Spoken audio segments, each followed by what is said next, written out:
Tema 10. Francia, Gran Bretaña y los Estados Unidos. Francia y Gran Bretaña eran los dos grandes poderes europeos.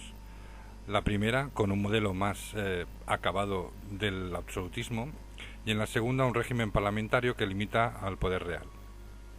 Había semejanzas como solidez de economías, intereses en colonias y comercio mundial, disputa por el papel hegemónico o importancia de pensamiento y cultura ilustrada. En el siglo XVIII Francia se ve abocada a la crisis del antiguo régimen y la revolución.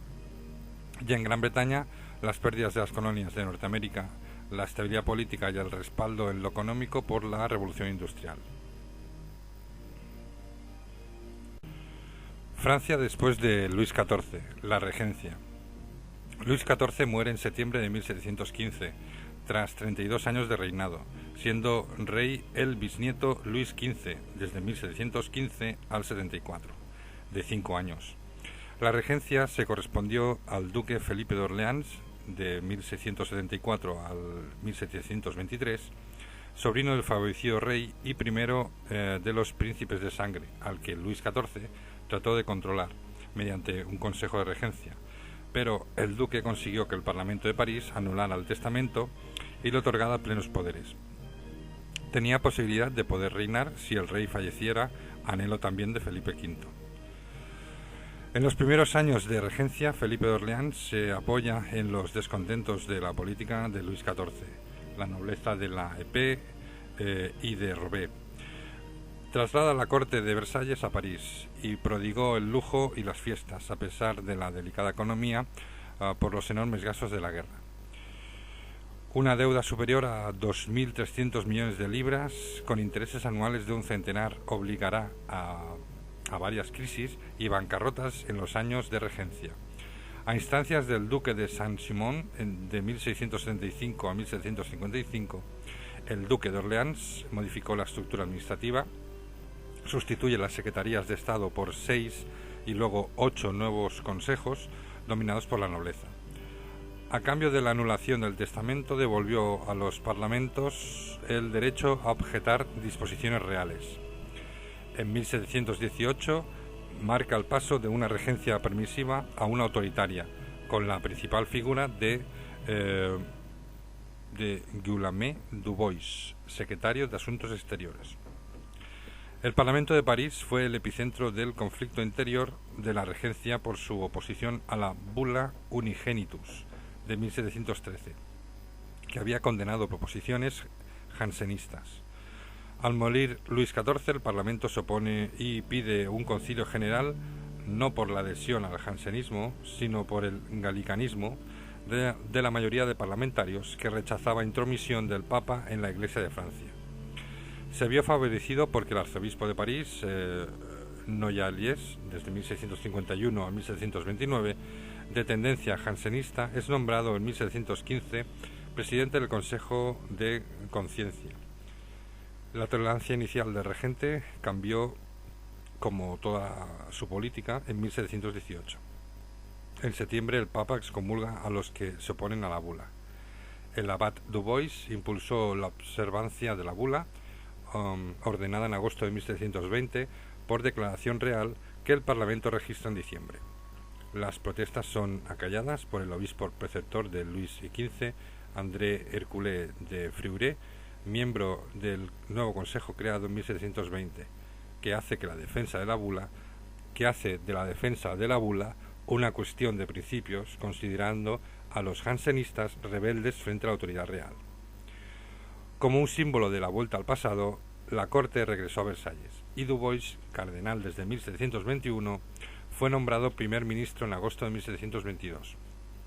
En octubre se corona rey Luis XV al morir Dubois en 1723. El reinado personal de Luis XV, de 1723 a 1774. Durante los primeros años del reinado, el duque de Borbón y príncipe de Condé dirigió el gobierno entre 1723 al 26, a pesar de la antipatía que el rey tenía hacia este. Durante el gobierno del duque de Borbón, gestionó el matrimonio del rey con María Lepsinska, hija del exrey de Polonia Stanislao.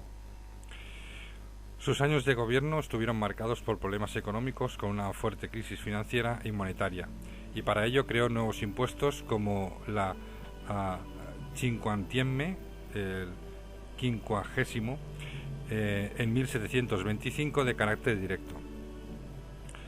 El momento elegido para este impuesto fue malo debido a la crisis agrícola de entre 1724 y 25, ocasionando motines de los sectores más desfavorecidos. A pesar de ello, en 1726, tras estabilizar la libra, la deuda había bajado a 1.700 millones y su coste anual a unos 47 millones. En 1726, el duque de Borbón es reemplazado por Fleury, de entre 1726 a 43, elevado unos meses después al cardenalato. El gobierno de Fleury contribuyó a la estabilidad política. Suprimió el cinquantième y siguió luchando por estabilizar la moneda. Más que elevar los impuestos, exigió una mayor contribución a los arrendatarios de los mismos, controló el gasto y elevó algunos tributos con las guerras de sucesión de Polonia y Austria, duplicando el donativo del clero o restableciendo la dixieme o décima, que era un impuesto sobre propiedades y rentas creado en 1710 y suprimió durante la regencia. Gracias a su política económica se redujo significativamente la deuda. Con el jansenismo, mezclado cada vez más con el galicanismo, mantuvo una política firme. A pesar de que el galicanismo había servido como reforzamiento del poder real, este, en un aparente contrasentido, sería causa del enfrentamiento. El enfrentamiento entre el poder real y el galicanismo es debido a que los parlamentarios utilizaban para reivindicar su papel constitucional frente al absolutismo. Así la corona persiguió el jansenismo y el galicanismo por las consecuencias que estos podían tener sobre la Iglesia y la sociedad. Otra corriente perseguida fue el richerismo, denominada así por el teólogo Edmund Richer, de 1560 a 1631, que extendía la idea de la superioridad colectiva frente a la individual. Los años de Fleury en el gobierno fueron positivos, gracias a la fase expansiva de la economía, pero también a la política mercantilista de Philippe Aury, controlé general de las finanzas entre 1730 al 45, que facilitó el auge de las manufacturas y el comercio. Tras la muerte del cardenal, Luis XV manifestó su deseo de gobernar personalmente, pero el periodo desde 1745 iba a estar marcado por el de su amante Jean Antoine Poisson, de 1721 al 64, rodeada por un círculo de amistades, de entre los que figuraban los financieros hermanos de París, la marquesa de Tellesin y su hermano el cardenal o el mariscal Richelieu. Otro Richelieu. En 1748, Francia sufre de nuevo el problema económico con una deuda de 1.200 millones de libras y un déficit en la Hacienda Real de 100 millones al año. Para paliar la situación, el controlé general de las finances, Marshal d'Aumôville, creó el vintième en 1749, un impuesto que gravará con un 5% todos los ingresos y rentas, incluidos los privilegiados, provocando movilizaciones populares y la oposición de los parlamentos e incluso el clero. La corona reaccionó con dureza contra la Asamblea del Clero, que fue disuelta, y contra los estados de Languedoc y Bretaña, pero finalmente cedió y en 1751 eximió al clero del nuevo tributo. El auge de la Ilustración francesa alentó a los opositores del absolutismo. El problema del jansenismo, galicanismo, persistía y los obispos trataron de imponer su autoridad a los jansenistas. En 1752, Beaumont, arzobispo de París, tomó medidas similares, provocando así el enfrentamiento con el Parlamento, el cual en 1753 publicó las Grandes Remonstrances, reivindicando su papel en el orden constitucional, y se atribuía la representación de los Estados Generales, que no convocaban desde 1614. Meses después regresaron los miembros del Parlamento, continuando sus ataques hacia los obispos antijansenistas, hasta que en 1755 Luis XV impulsó una ley del silencio sobre la bula Unigenitus e intentó evitar el Parlamento reforzando el Gran Conseil. A principios de 1757, Luis XV sufrió un atentado en Versalles a manos de Damiens, un antiguo criado, culpando a jansenistas y jesuitas del hecho. El clima de tensión se solventó cuando el rey suspendió la declaración de disciplina a cambio de que los magistrados que habían dimitido volvieran a sus puestos.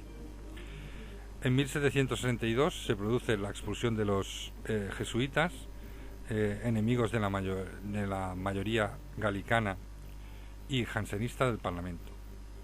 Esta expulsión vino precedida por las actividades mercantiles del padre Lavalette en la Martinica, que arrastró a comerciantes de Marsella a la ruina, con el consiguiente proceso en 1761 y la apelación final de los jesuitas en el Parlamento de París. Varios parlamentos provinciales imitaron la decisión del Parlamento de París, suponiendo un triunfo del parlamentarismo frente a la corona.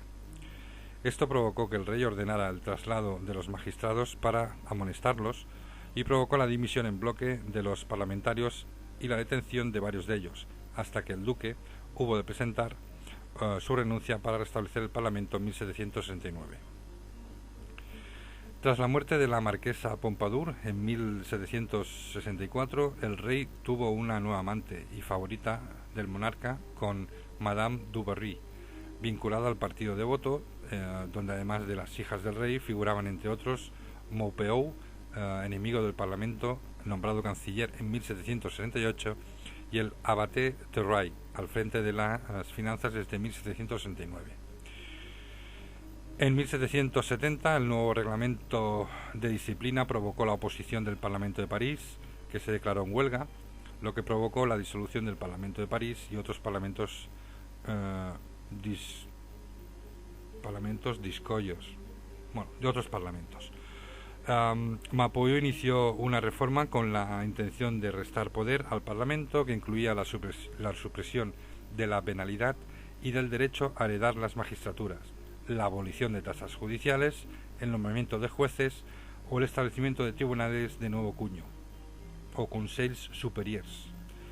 La Corte d'Aide, que había protestado pidiendo la convocatoria de Estados Generales, y el Gran Conseil fueron eliminados. Estos cambios encontraron eco favorable en la opinión pública, el partido devoto o el propio Voltaire, pero encontró oposición como la de filósofos Diderot, que indicaba que se avanzaba hacia el despotismo. Luis XVI y el planteamiento de la crisis. Luis XVI, desde 1774 al 93, fue el último rey del antiguo régimen. Comienza conciliador y suspende la reforma de los parlamentos, restableciéndose en noviembre de 1774 el de París, aunque con funciones reducidas. Los mayores problemas fueron sobre todo a partir de 1778 por una coyuntura negativa que afectó a la hacienda real y creó tensiones sociales. La fiscalidad seguía basándose en el comercio o manufacturas y poco en la tierra, a lo que se sumaba la exención de los privilegios, desigualdades entre territorios y abusos en la recaudación, y todo ello obstaculizaba el desarrollo económico y traía efectos sociales negativos. En 1774, Turgot liberiza el comercio de cereales, pero la coincidencia con una mala cosecha favoreció la especulación, que dio lugar a motines en abril de 1735, o la llamada Guerra de Harina, con duras reprimendas. Su mayor propuesta fue un impuesto territorial que habría de ser pagado por todos los propietarios rurales excepto el clero. La oposición del Parlamento y nobleza de corte provocó su salida en mayo de 1776.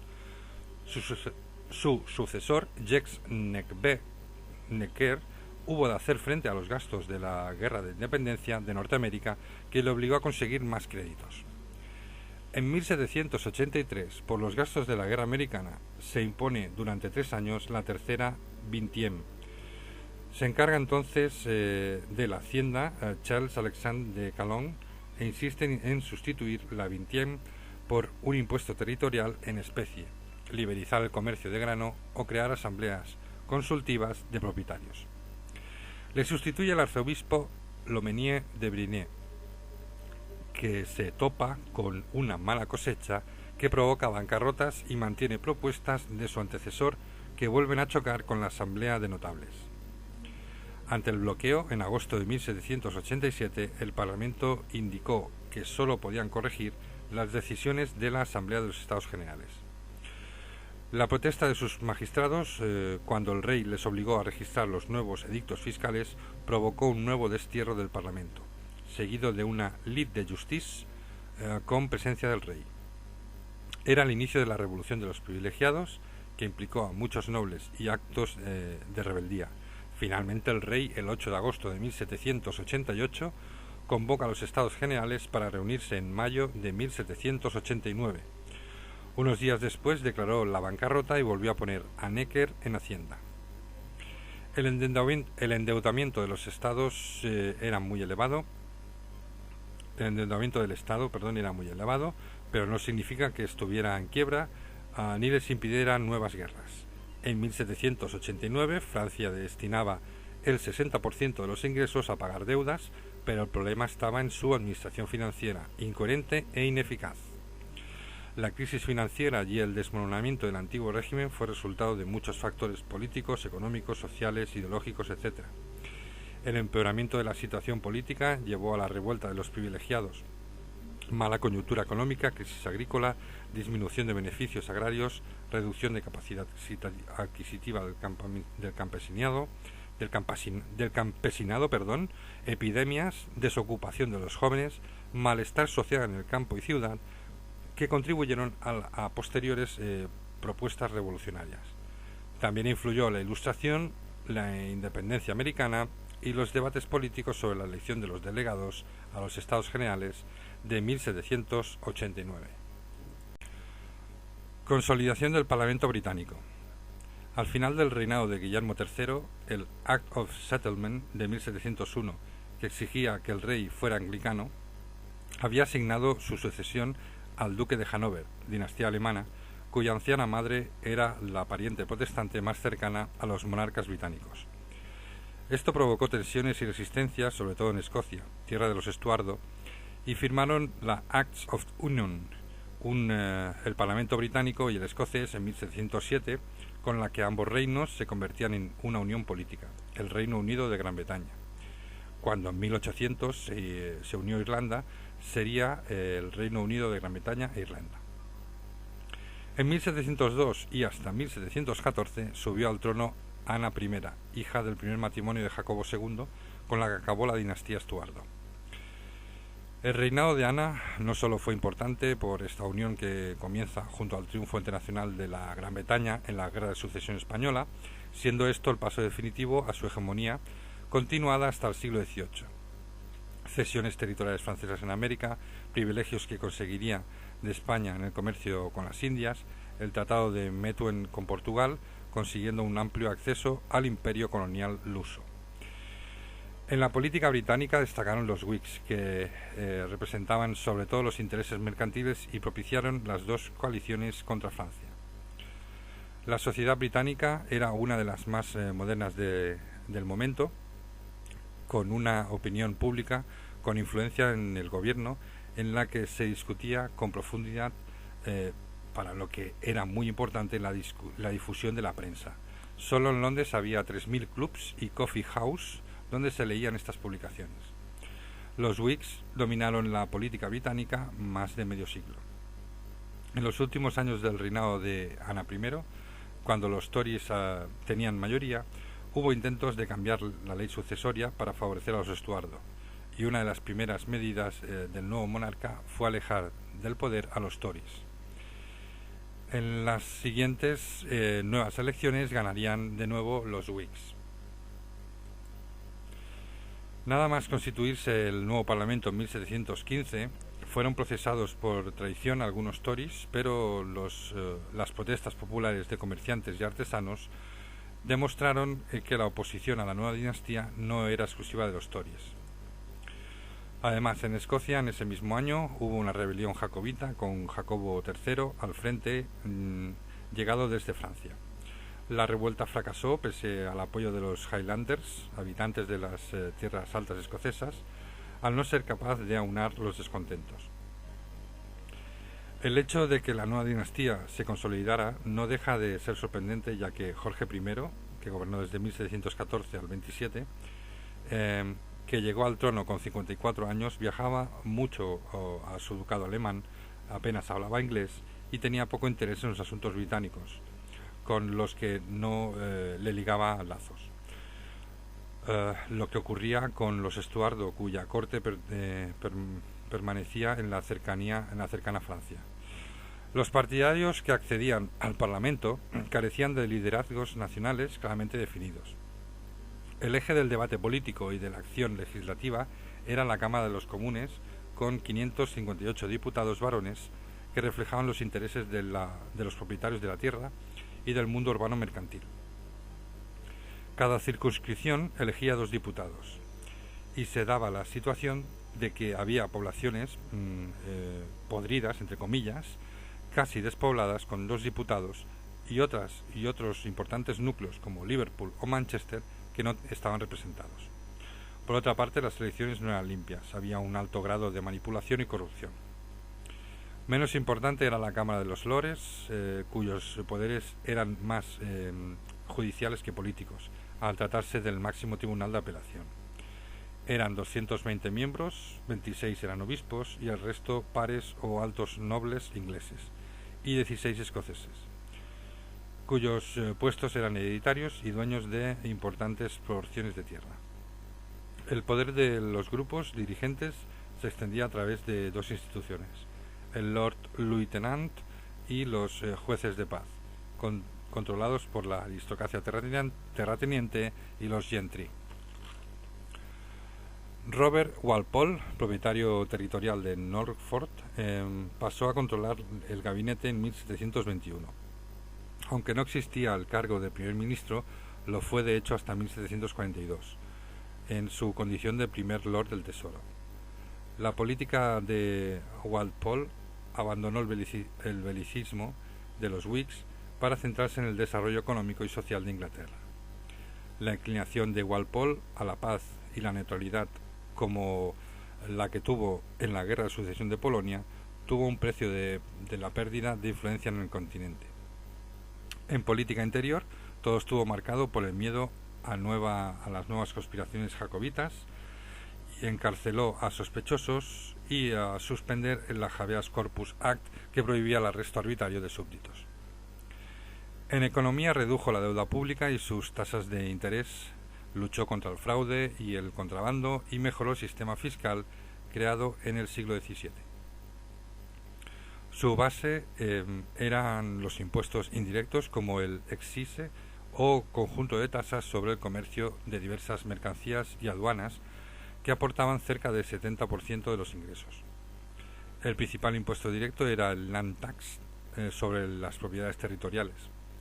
Bajo su mandato se dio un importante crecimiento manufacturero y mercantil, gracias al cual Inglaterra vivía a mediados de siglo un extraordinario desarrollo comercial.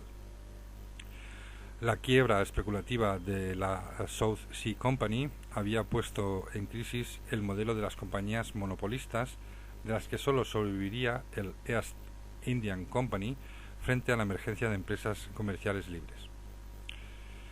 La clave del poder de Walpole fue su capacidad de ganar elecciones con las alianzas con magnates locales, el clientelismo, la habilidad para controlar las mayorías o la corrupción en el Parlamento, donde se compraban los votos. En 1745, estando el rey en Hannover, se inició en Escocia un nuevo levantamiento jacobita encabezado por el hijo del pretendiente Carlos Estuardo, conocido como el Bonnie Prince Charlie, que tuvo ayuda de Francia. Los jacobitas tomaron Edimburgo y en septiembre derrotaron al ejército real en la batalla de Prestonpans. En abril sufrieron una derrota ante el ejército del duque de Cumberland, lo que hizo que el levantamiento se deshiciera lentamente. La represión fue muy dura, con arrestos y 120 ejecuciones, además de medidas para desorganizar el sistema de clanes en las montañas escocesas, que llevó a muchos a migrar a América. El movimiento jacobita se extinguió a finales de los 80 con la muerte de Carlos Estuardo, último descendiente de Jacobo II. El reinado de Jorge III. A la muerte del rey le sucede su nieto Jorge III desde 1760 a 1811. Su reinado consolida la dinastía no solo por la desaparición del movimiento jacobita, sino por ser el primer monarca Hannover nacido y formado en Gran Bretaña. Interviene en política de forma más directa, con tendencia a reforzar las prerrogativas reales, reivindicando la capacidad de elegir ministros. Decidió acabar con la mayoría de los Whigs del Parlamento desde el cambio de dinastía y se inmiscuyó en el control de las cámaras con sobornos y prebendas. En 1761 pone al frente del gobierno el Tory escocés John Stuart, conde de Bute. Con él se concluye la guerra, a pesar de los intereses mercantiles partidarios de continuar representados por Pitt y su gente. El malestar de estos y el respaldo de la opinión pública le llevó a dimitir en abril de 1763, 2 meses tras la firma de paz, abriendo paso a años de gobierno Whigs inestables. La situación era delicada. Las repercusiones de la guerra llevaron a incrementar la presión fiscal sobre las colonias, agravando el descontento. En la vida política y la opinión pública británica aparecieron corrientes radicales que no se sentían representadas por los partidos y desean mayor libertad de prensa y reforma del sistema electoral. En 1770 el rey trata de recuperar la estabilidad y frenar descontentos. Pone al frente del gobierno el Tory Lord Frederick North de 1732 al 92, que se mantiene en el poder entre 1770 al 82, respaldado por el triunfo de los amigos del rey en las elecciones de 1774 y 1780, y con el apoyo de los sectores del clero anglicano y metodista. Se logra una nueva estabilidad y el saneamiento financiero que permite reducir los impuestos. El gran escollo fueron la sublevación de las colonias de Norteamérica y las guerras que le siguen, obligando a incrementar la fiscalidad, responsabilizando al ministro y al rey de la pérdida de las colonias. Otros problemas fueron Irlanda y los católicos.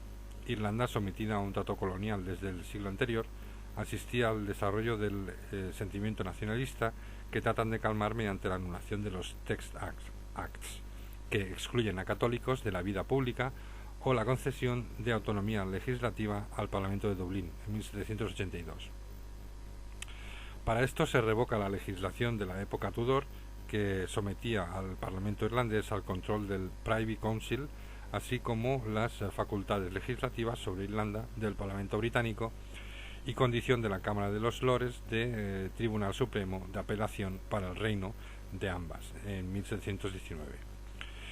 Las iniciativas para mejorar la situación legal de los católicos en Gran Bretaña, los Papist Acts de 1778, también para Irlanda, provocan en Londres los Gordon's Riots en junio de 1780, motines contra los cambios. Hubo amenazas al Parlamento, agresiones personales, quema de capillas católicas, ataques a propietarios, a propiedades de los Whigs notorios, y fuente de elevada oposición, incluida la casa del arzobispo anglicano de York. La derrota frente a los colonos americanos supuso la vuelta de los Whigs en diciembre de 1783. Jorge III designa primer Lord del Tesoro a William Pitt entre 1759 a 1806. Llega al poder con 24 años, controla la política hasta su muerte, sin abandonar el poder hasta 1801, con capacidad para aunar intereses de la gentry y los negocios, habilidad política que le llevó a apoderarse en sectores de ambos partidos. Huyó de los Whigs más radicales y favoreció la renovación de los Tories. Redujo la deuda de la guerra contra las colonias, crea amplios impuestos indirectos sobre artículos más variados, siendo una característica de la hacienda británica: servicio doméstico, caballos de paseo, coches de alquiler, licencias de caza, ladrillos, azulejos, velas, telas de lino, indianas, sombreros masculinos, cintas usadas por mujeres, guantes, perros y escopetas de caza y otros. Como consecuencia, en parte por la guerra, el gasto público asciende de 10,4 millones de libras a 29,3 entre 1776 a 82, y la deuda pasó de 127 millones de libras a 232 entre 1775 al 83. En los años de gobierno de Pitt, Gran Bretaña se reafirma en su hegemonía marítima y colonial y se inicia la Revolución Industrial. Desde finales de los 80, la enfermedad mental del rey y las repercusiones de la Revolución Francesa refuerzan su gobierno. La decapitación de Luis XVI lleva a un sector Tory a coaligarse con él en 1794, que origina su giro conservador contra el radicalismo. En Irlanda, por ejemplo, de Francia, se alienta el independentismo que lleva a la revuelta de 1798. En 1800, Pitt promueve incorporar a Irlanda a la Unión, formándose el Reino Unido de Gran Bretaña e Irlanda. Intentó abolir las leyes contra los católicos, pero la posición de Jorge III le lleva a dimitir en 1801. La independencia de las colonias de América del Norte. El levantamiento de las colonias de América del Norte puso los mimbres de la crisis del sistema del antiguo régimen, entre finales del siglo XVIII y principios del XIX, completado con la Revolución Francesa y la emancipación de Latinoamérica, de España y Portugal. Las causas, por un lado, las económicas, impuestos asfixiantes, obligación de mercado con la metrópolis, pero la más importante fue la lenta creación de la conciencia política, por personas que se ven obligadas a huir de la metrópolis por diferencias religiosas o políticas.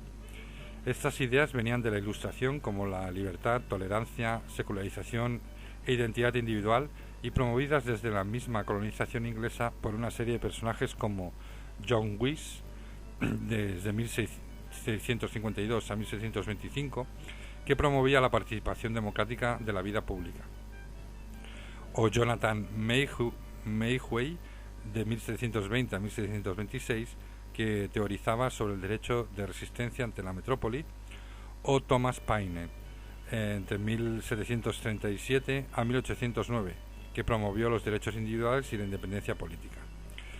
Pero las diferencias entre colonias era un lastre, a pesar del gran crecimiento económico y demográfico.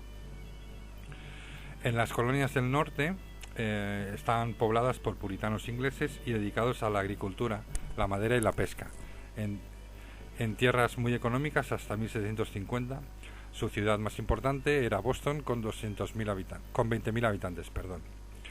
En las colonias del centro, con población de ingleses, holandeses y alemanes, estaban dedicados a la agricultura de cereales y maderera. Su ciudad más importante era Filadelfia, con 45.000 habitantes. Y en las colonias del sur, con economías de plantación basadas en esclavos africanos, tenía una agricultura subtropical de algodón, tabaco o arroz. En las colonias del norte y del centro, su comercio crecía a pesar de las restricciones británicas, ya que las colonias compraban melaza para la creación de ron que vendían a la metrópolis. Peor era la situación en las colonias del sur, con un comercio único con la metrópolis y obligados a endeudarse para comprar los productos manufacturados ingleses. Todas las colonias se regían políticamente por un gobernador, representante del rey, y una asamblea de propietarios. La Guerra de los 7 Años agrandó la brecha política entre colonias y metrópoli. Benjamin Franklin propuso la creación de un comité federal entre los colonos. Además, la metrópoli continuó con la asfixia económica. La ley del azúcar de 1764 trató de acabar con el comercio del Caribe. Los aranceles de los productos de la metrópoli se doblaron. La ley del timbre de 1765 gravó actos administrativos. Estos nuevos impuestos venían del Parlamento británico, estamento mejor valorado por los colonos. Además, estos últimos no tenían participación política en dicho Parlamento, lo que agravaba la situación. Los colonos se sintieron desprotegidos y ofendidos, y surgieron las primeras protestas en común. Delegados de 9 colonias reunidos en Nueva York plantean un boicot y la formación de un grupo organizado denominado los Hijos de la Libertad. Las primeras protestas de los colonos surgieron en efecto con la caída del responsable del tesoro y la abolición de las leyes de timbre y el azúcar en 1766. Pero un año después, las leyes de Townshend gravaban la entrada de productos a América, entre otros el té, el papel, etc., y surgieron nuevas protestas. En 1773 se editó la ley del té, por la cual la Compañía de las Indias Orientales podía vender té a las 13 colonias sin pasar por Gran Bretaña, con la consiguiente disminución de precios. En diciembre de ese mismo año, el motín del té, donde los hijos de la libertad tiraron al mar el cargamento de un barco de las Indias Orientales, el Parlamento británico respondió sancionando al puerto de Boston, enviando tropas y negando el derecho a reunión. A pesar de todo, la primera reunión se convocó por Benjamin Franklin en 1774. En el Congreso Continental de Filadelfia, el resultado fue seguir buscando el consenso con la metrópolis, pero no se produjeron avances y los colonos comenzaron a movilizarse a través de milicias armadas, en especial en Massachusetts y en Virginia. Los primeros incidentes armados comenzaron en 1775 en Lexington. El Parlamento británico, con el fin de parar la guerra, llama a negociar a Benjamin Franklin a Londres. Sin resultado visible, la segunda reunión del Congreso Continental manda la formación del ejército de las colonias con George Washington como comandante en jefe. La guerra estaba en marcha, ante lo cual el Congreso de Filadelfia aprueba la Declaración de Independencia el 4 de julio de 1776, redactada por Thomas Jefferson e inspirada en la Ilustración. A partir de ese momento se inició una guerra de 7 años. Los colonos tenían varios hándicaps: sin gobierno central, un ejército sin experiencia, sin industria de armas ni fuerzas navales. Pero contaban con gran entusiasmo, un elevado coste de Gran Bretaña al estar lejos y con la figura de George Washington. Además, Franklin buscó apoyos en Europa, consiguiendo financiación francesa y voluntarios a la causa, como el marqués de Lafayette, y sin olvidar a prusianos y polacos. En septiembre de 1776, un destacamento británico desembarca en Nueva York, ciudad afín a Gran Bretaña. Otro ejército británico bajaba de Canadá. Los primeros llegaron a conquistar Filadelfia, pero el segundo, agotado, fracasó en la rendición de Saratoga. Los siguientes años se unieron a las colonias Francia, España y los Países Bajos. De esta manera la guerra también se trasladó al mar del Caribe y al Índico.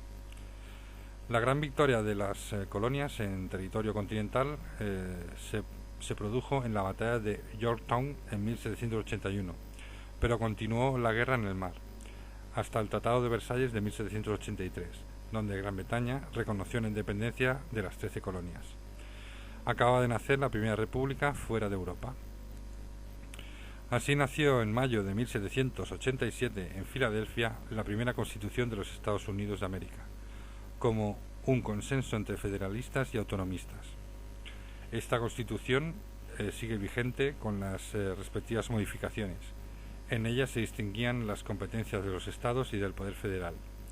Este último posee bien definido la separación de poderes: legislativo con 2 cámaras, la de representantes y la del Senado; jurídico con un tribunal supremo; y por último el ejecutivo, con un presidente que elige su gobierno.